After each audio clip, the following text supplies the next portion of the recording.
Hello, അപ്പോൾ നമ്മളിന്ന് എൻ്റെ ഇക്ക വന്നിട്ടുണ്ട്. ഇക്കാനായിട്ട് ജസ്റ്റ് ബുർജ് ഖലീഫ കാണാൻ വേണ്ടി പോവാണ്.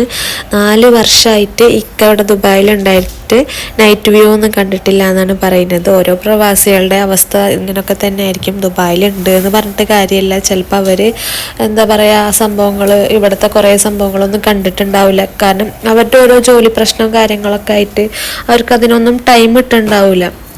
അപ്പം അതുപോലെ തന്നെയാണ് ഫാസിൽക്കയും. അപ്പം ഞങ്ങൾ എന്താ പറയുക, ബുർജ് ഖലീഫയിൽ എത്തി. എന്നിട്ട് നേരെ ഞങ്ങൾ ഫുഡ് കഴിക്കാനാണ് പോയത്. ഫുഡൊക്കെ കഴിച്ചതിന് ശേഷം അതിന് ശേഷമാണ് പുറത്തേക്ക് പോകണത്. എപ്പോൾ ബുർജ് ഖലീഫയിൽ വന്നതിനാലും നല്ലോണം ആൾക്കാരുണ്ടാവും. എപ്പോൾ വന്നാലും തിരക്ക് തന്നെയാണ് ഈ സ്ഥലത്ത്. അങ്ങനെ ഞങ്ങൾ പുറത്തെ വ്യൂ ഒക്കെ കണ്ട് ഇങ്ങനെ നിൽക്കുകയാണ്. ഈ ലൈറ്റ് ഷോ ഒക്കെ കണ്ട് നിൽക്കുകയാണ്. പിന്നെ അതിൻ്റെ ഇടയിൽ അങ്ങോട്ടും ഇങ്ങോട്ടും ഓടിക്കളിക്കാനൊക്കെ ഉണ്ടായിരുന്നു. അപ്പം ഇന്നത്തെ വീഡിയോ